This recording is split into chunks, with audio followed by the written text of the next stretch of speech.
Hello friends, I am Nisha from Nisa's kitchen. Welcome to our channel. ഇന്ന് ഞാൻ ഒരു അച്ചാറിൻ്റെ recipe ആയിട്ടാണ് വന്നിരിക്കുന്നത്. നെല്ലിക്ക അച്ചാർ എങ്ങനെ പെർഫെക്റ്റ് ആയിട്ട് നമ്മുടെ വീട്ടിൽ തയ്യാറാക്കാമെന്നുള്ള റെസിപ്പി നോക്കാം. ഈ റെസിപ്പി ട്രൈ ചെയ്ത് നോക്കിയിട്ട് ഇഷ്ടപ്പെട്ടാൽ മറക്കാതെ ചാനൽ സബ്സ്ക്രൈബ് ചെയ്യണം. അതുപോലെ നമ്മുടെ ചാനലിൽ നിന്നുള്ള എല്ലാ അപ്ഡേറ്റ്സും റെഗുലറായിട്ട് കിട്ടാൻ വേണ്ടി ബെല്ലൈക്കോൺ പ്രസ് ചെയ്യുക. ആവശ്യമായ ഇൻഗ്രീഡിയൻസ് എന്തൊക്കെയാണെന്ന് നോക്കാം. ഞാനിവിടെ നെല്ലിക്ക എടുത്തിട്ടുണ്ട്, 750 ഗ്രാം. നന്നായിട്ട് വാഷ് ചെയ്തെടുക്കുക. വെളുത്തുള്ളി 3 കുടം തൊലി കളഞ്ഞ ശേഷം നീളത്തിൽ കനം കുറച്ച് അരിഞ്ഞെടുക്കുക. മീഡിയം സൈസിലുള്ള ഒരു കഷ്ണം ഇഞ്ചി നീളത്തിൽ കനം കുറച്ച് അരിഞ്ഞെടുത്തത്. പച്ചമുളക് 4 എണ്ണം രണ്ടായിട്ട് നടുവേ കീറിയത്. കറിവേപ്പില 4 തണ്ട്. Kashmiri chilli powder 3 table spoon. Hot chilli powder 2 table spoon. ഉണക്കമുളക് 2 അല്ലെങ്കിൽ 3 എണ്ണം. മഞ്ഞൾപ്പൊടി 1/2 ടീസ്പൂൺ. ഉലുവ 1/4 ടീസ്പൂൺ. കടുക് 1 ടീസ്പൂൺ. വറുത്ത് പൊടിച്ച ഉലുവ 1/2 ടീസ്പൂൺ. കായത്തിൻ്റെ പൊടി 1/4 ടീസ്പൂൺ.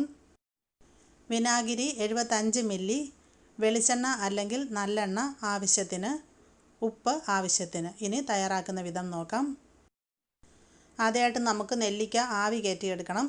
നന്നായിട്ട് നെല്ലിക്ക കഴുകിയെടുത്ത ശേഷം ഞാനൊരു ഇഡ്ഡലി പാത്രത്തിൻ്റെ മുകളിലത്തെ തട്ടിൽ വെച്ചിട്ടുണ്ട്. ഇത് നമുക്ക് നന്നായിട്ടൊന്ന് ആവി കയറ്റിയെടുക്കാം.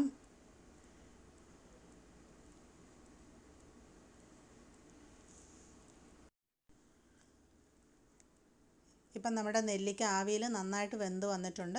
ഇനി ഇതിനെ അടുപ്പിൽ നിന്ന് വാങ്ങി മാറ്റി വെക്കണം. നന്നായിട്ട് ഇതിൻ്റെ ചൂടാറിയതിന് ശേഷം കംപ്ലീറ്റ് ആയിട്ട് ഇതിൻ്റെ പുറത്തെ വെള്ളം തുടച്ച് കളയണം. അതിന് ശേഷം ചെറിയ പീസായിട്ട് കട്ട് ചെയ്തെടുക്കാം.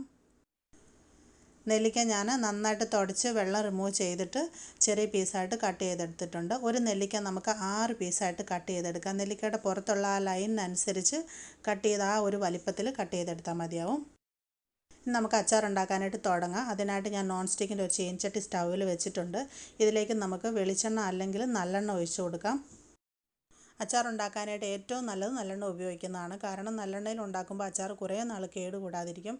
ഇപ്പോൾ എൻ്റെ കയ്യിൽ നല്ലെണ്ണ ഇല്ലാത്തതുകൊണ്ട് ഞാൻ വെളിച്ചെണ്ണയാണ് യൂസ് ചെയ്യുന്നത്. വെളിച്ചെണ്ണ ആയാലും മതി. ഞാൻ വെളിച്ചെണ്ണ കുറച്ച് കൂടുതൽ ഒഴിച്ചിട്ടുണ്ട്. കാരണം അച്ചാറാകുമ്പോൾ അത്യാവശ്യം കുറച്ച് അധികം ഓയിൽ വേണം. ഇനി ഇതിലോട്ട് 1 ടീസ്പൂൺ കടുക് ഇട്ട് കൊടുക്കാം. കടുക് മുഴുവനും പൊട്ടി വരുന്നവരെ വെയിറ്റ് ചെയ്യണം.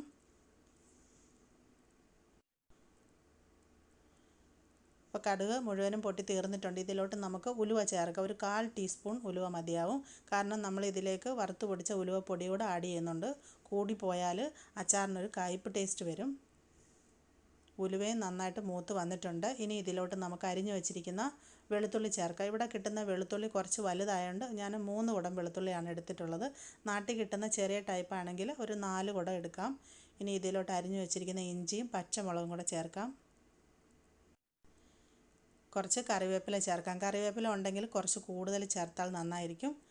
ഇനി നമുക്കിതെല്ലാം കൂടെ നന്നായിട്ട് വഴറ്റാം. നന്നായിട്ട് വഴറ്റുക എന്ന് പറയുമ്പോൾ ഒരുപാട് മൊരിയിച്ചെടുക്കേണ്ട ആവശ്യമില്ല. അച്ചാറിനൊക്കെ ഇത് വഴറ്റുമ്പോൾ നന്നായിട്ടൊന്ന് ട്രാൻസ്പെറൻ്റ് ആയിട്ട് വന്നാൽ മതി.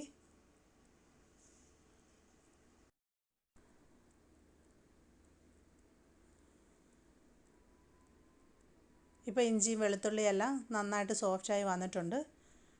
ഇനി നമുക്ക് തീ നന്നായിട്ട് കുറച്ച് വെച്ച് കൊടുക്കാം. ഞാനിപ്പോൾ ഇത് ലോ ഹീറ്റിലേക്ക് മാറ്റിയിട്ടുണ്ട്. ഇതിലേക്കൊരു 2 3 ഉണക്കമുളക് ഇട്ട് കൊടുക്കാം. 1/2 ടീസ്പൂൺ മഞ്ഞൾപ്പൊടി ചേർക്കാം. 2 table spoon hot chilli powder ചേർത്ത് കൊടുക്കാം.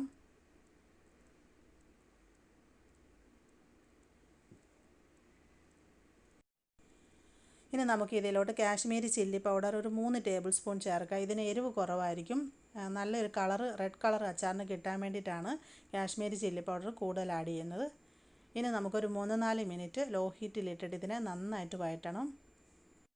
പൊടികൾ എണ്ണയിൽ കിടന്ന് നന്നായിട്ട് മൂത്ത് വരണം. ഇടവിട്ട് മിക്സ് ചെയ്ത് കൊടുത്തുകൊണ്ടിരിക്കുക.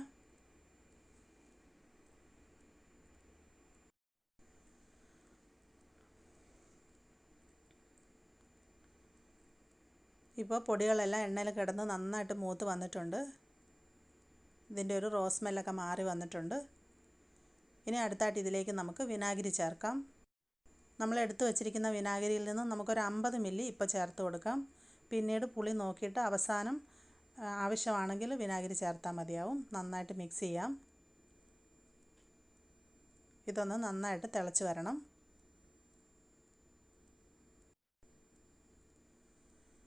ഇപ്പോൾ ഇത് നന്നായിട്ട് തിളച്ച് വന്നിട്ടുണ്ട്. ഇനി ഇതിലേക്ക് നമുക്ക് ആവശ്യത്തിന് ഉപ്പ് ചേർത്ത് കൊടുക്കാം.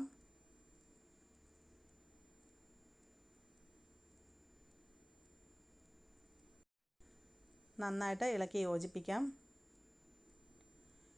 ഇനി ഇതിലേക്ക് നമുക്ക് നന്നായിട്ട് തിളച്ച വെള്ളം ഒരു 3/4 ഗ്ലാസ് ഒഴിച്ചു കൊടുക്കാം. പ്രത്യേകം ശ്രദ്ധിക്കണം, തണുത്ത വെള്ളമല്ല, നന്നായിട്ട് തിളച്ച വെള്ളമാണ് ഒഴിക്കേണ്ടത്. മിക്സ് ചെയ്ത് കൊടുക്കാം. ഇനി ഇത് നന്നായിട്ടൊന്ന് തിളച്ച് വരുന്നത് വരെ വെയിറ്റ് ചെയ്യാം.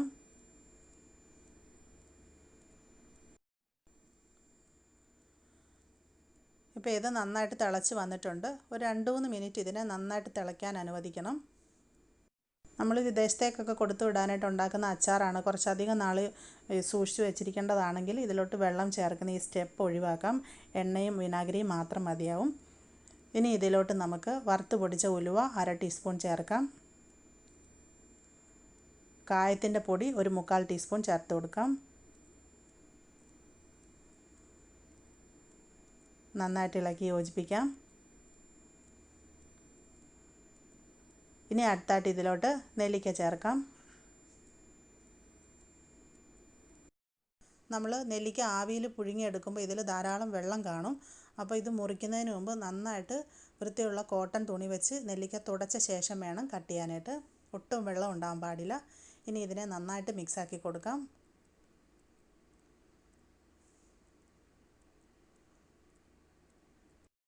ഈ സമയത്ത് സ്റ്റൗ ഒരു ലോ ഹീറ്റിൽ വെച്ചാൽ മതിയാവും.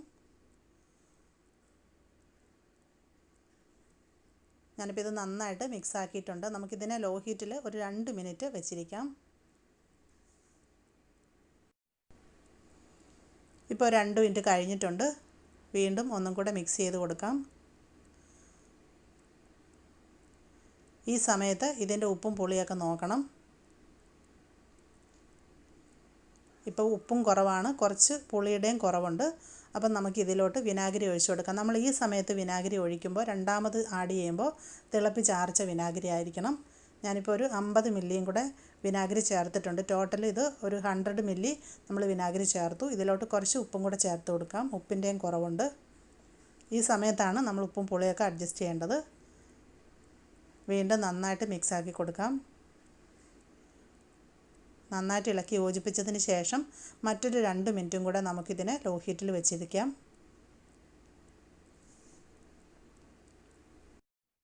നമ്മൾ അച്ചാർ ഉണ്ടാക്കിയതിന് ശേഷം ഒരു ദിവസമെങ്കിലും അച്ചാർ മൂടി ഈ പാത്രത്തിൽ തന്നെ വെച്ചിരിക്കണം.